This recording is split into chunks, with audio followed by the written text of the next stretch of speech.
పరిపాలిస్తావు కదా, నీలాగా పరిపాలించేటువంటి ప్రభు దొరకడు కదా. కాబట్టి వీళ్ళను పరిపాలిస్తూ నువ్వు ఎప్పుడు అలసిపోయిన వాడు ఏం చేస్తాడంటే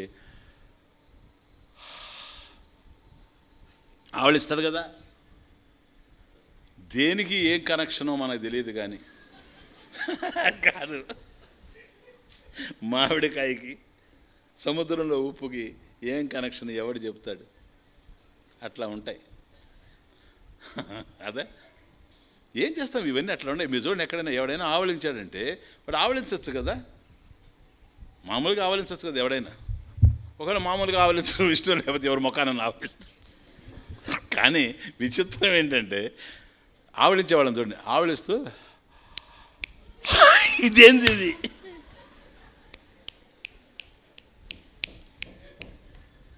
దీనికి ఆవలింతకి ఏమైనా సంబంధం ఉంది? పోనీ దేశాడు అనుకోండి, అది అన్న అయిపోద్ది. అది ఎంత దూరం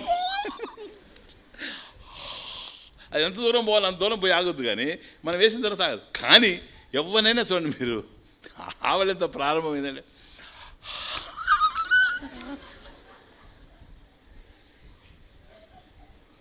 ఆంజనేయ స్వామి అంటాడు, రామభద్ర నువ్వు ఎప్పుడైనా ఆవలిస్తే నేను చిటికేస్తాను. ఇది ఆ 120 పేజెస్లో ఎక్కడా లేదు.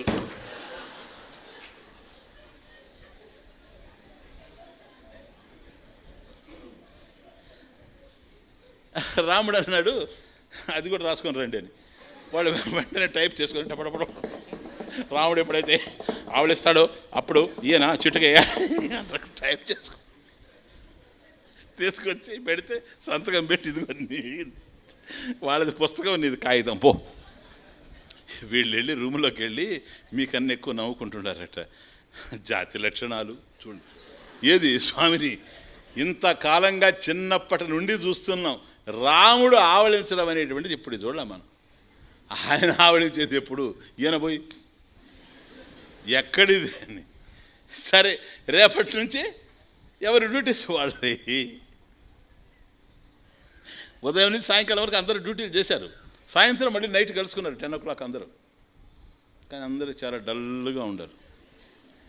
కారణం ఏంటో తెలుసా? భరతుడిని లక్ష్మణుడు అడిగాడు, అన్నా నువ్వేంటి అట్లా ఉండవని. భరతుడు అన్నాడు, ఏం మనసు బాగాలేదు తమ్ముడు, ఎందుకంటే మనం విభజించుకున్నామే కానీ పనులు నేను ఒక్కడి కూడా చేయలేదు. ఎందుకని? నా కర్మ అది. నీకు అట్లుందే, నా పరిస్థితి కూడా అట్లాగే ఉంది. లక్ష్మణుడు పాపం శత్రుఘ్నుడైతే ఏడుస్తూ నా పరిస్థితికి చెప్పనవసరం లేదు అని. ఏం జరిగిందని. వీళ్ళు ఏ పనికి పోయినా అక్కడ ఆంజనేయ స్వామి ఉన్నాడు. ఇప్పుడు స్నానం చేయించడానికి వీడు పోతే బాత్రూంలో ముందే పోయి చేరుండాడు ఇటు కట్టుకొని. ఈయన ముందు పోతే తర్వాత రాముడు, తర్వాత భరతుడు. ఏం చేయాలి? ఆఫీసుకు పోతే ఫ్యాన్ సరిగా పెట్టేసి ఏంటా ఇది. ఆ తర్వాత రాముడు ఆఫీసులోకి రావాలి, ఆ తర్వాత లక్ష్మణుడు రావాలి. ఏం చేయాలి? ఎక్కడ వదల. తర్వాత మధ్యలో వీళ్ళు పిలిచి, భరతుడు పిలిచి, mister Hanuma, this not the way, ఇది మా కర్మ, మేము చేసే పనులు, ఇక్కడ నువ్వెందుకు ఉండవని. ఏం మాట్లాడేదట. నువ్వు కరెంట్ ఆఫీసర్ చెప్పుకోవా, నాకెందుకు, నీ డ్యూటీ నువ్వు చేసుకో, నా డ్యూటీ నేను చేసుకుంటా, నీకు ఏదైనా డౌట్ ఉంటే పో ఆఫీస్లో చెప్పుకోపో అని. ఏం చెప్తారు రాముడికి? భయం. రాత్రి కూర్చొని అందరూ మాట్లాడి ఏందా ఇదంతా అని అంటే, లేదు మనం ముగ్గురం పోయి రేపు అడిగేస్తాం అన్నని, ఇది పద్ధతి కానే కాదు, ధర్మం లేకుండా ఎట్లా, రామో విగ్రహం ధర్మ, ఆయన దగ్గరే ధర్మం పోతే ఎట్లా, ఇంత అధర్మంగా ప్రవర్తించడం అయితను, రేపు పోయి తెలుసుకుంటామని రాముడు కూర్చోగాని ఇలా ముగ్గురు వచ్చి నిలబడ్డారట. హనుమంతుడు అప్పటికే ఉన్నాడట అక్కడ. వీడు ముగ్గురు పోయేటప్పటికే ఆంజనేయ స్వామికి ఉన్నాడు. ఇప్పుడు చూసి ఏనాయనా ముగ్గురు వచ్చారు, ఒక్కొక్కరు కదా రావాలమ్మో, ఎవరి పనులు వాళ్ళే కదా, మళ్ళీ ముగ్గురు వచ్చారు ఏంటని. లేదన్నయ్య, ఒక చిన్న అలిగేషన్ ఉంది, ఒక రిపోర్ట్ ఒకటి ఉంది మా దగ్గర, మీతో మాట్లాడాలి. అది ఏంటి అలిగేషన్, ఎట్లా, ఎవరి మీద, ఏంటి, ఎవరి మీద మీ అభియోగం? ఏం లేదు. చూడు, నా పనులు ఉండేటప్పుడు లక్ష్మణుడు రావడం లేదు, భరతుడు చెప్తున్నాడు. లక్ష్మణుడు పనులు ఉండేటప్పుడు శత్రుఘ్నుడు రావడం లేదు. శత్రుఘ్నుడు చేసే పనులలో మేమిద్దరం రావడం లేదు. కానీ మేము ముగ్గురు ఉన్నా కూడా అతను ఉన్నాడు. ఇది ధర్మానికి విరుద్ధమైనటువంటి విషయం అని. రాముడు అట్లాగా నాయన అని, రాముడికి తెలియదా ఇది? అటు తిరిగి, హనుమ, వాళ్ళ అభియోగానికి నీ సమాధానమేమి?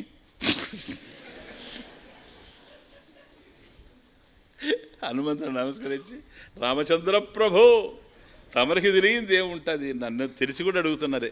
అవన్నీ వద్దు, చెప్పు, నేను అడుగుతున్నా, నువ్వు చెప్పు ఏంటో. నాకు తెలుసు, అందరూ తెలియాలి కదా, అసలు ఎందుకు చేస్తున్నావు ఇదంతా.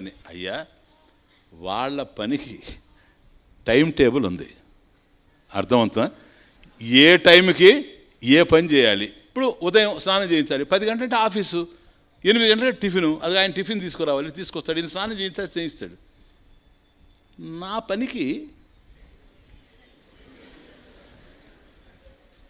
అంటే ఆవరించాలని టైం ఉంటుంది, ఎక్కడన్నా నిద్రపోవడానికి టైం ఉంటుంది. కానీ అయ్యా 10 గంటలకు పడుకుంటాడు అని చెప్పగలం. ఇన్ని గంటలకు ఆవలిస్తాడని ఎవడు చెప్పగలడు? చెప్పలేరు. అందువల్ల నా పనిని చేయడానికి నేనేం చేయాలని తెలుసా? ఎప్పుడు మీ ముఖం చూస్తూనే ఉండాలి.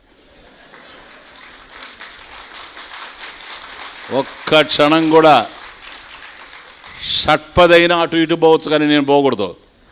నేను నీ ముఖం చూస్తూనే ఉండాలా. నువ్వు అటు అనగానే నేను కనుక నువ్వు ఎప్పుడు ఆవలిస్తావు ఎక్కడ తెలుస్తుంది? నువ్వు బెడ్రూమ్లో ఆవలిస్తావా, ఆఫీస్ రూమ్లో ఆవలిస్తావా, దారిలో నడిచేటప్పుడు ఆవలిస్తావా, లేదు బాత్రూంలో లే డ్రెస్సింగ్ రూమ్లో. నాకు నువ్వు ఎక్కడుంటే నేను అక్కడ ఉండాలి.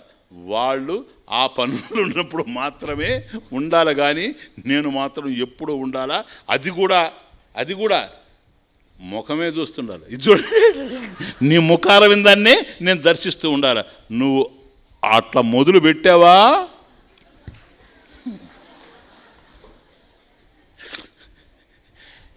ఏనాయనా హనుమంతుడు అట్లా చెప్తున్నాడు. మీరేమంటారంటే, ఎట్లా ఉండండి, మీరే ఉండండి,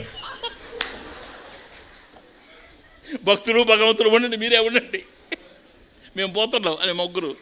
ఎందుకనంటే ఎన్ని ఆలోచనలు చేసినా భక్తుడిని భగవంతుడికి ఎవరు దూరం చేయలేరు. నంబర్ 1,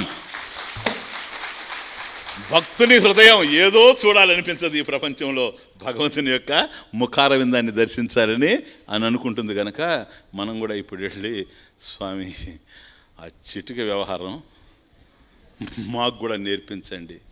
మీకు అర్థమైంది చిటిక అంటే ఏంటో? అర్థమైంది? ఇది కాదు,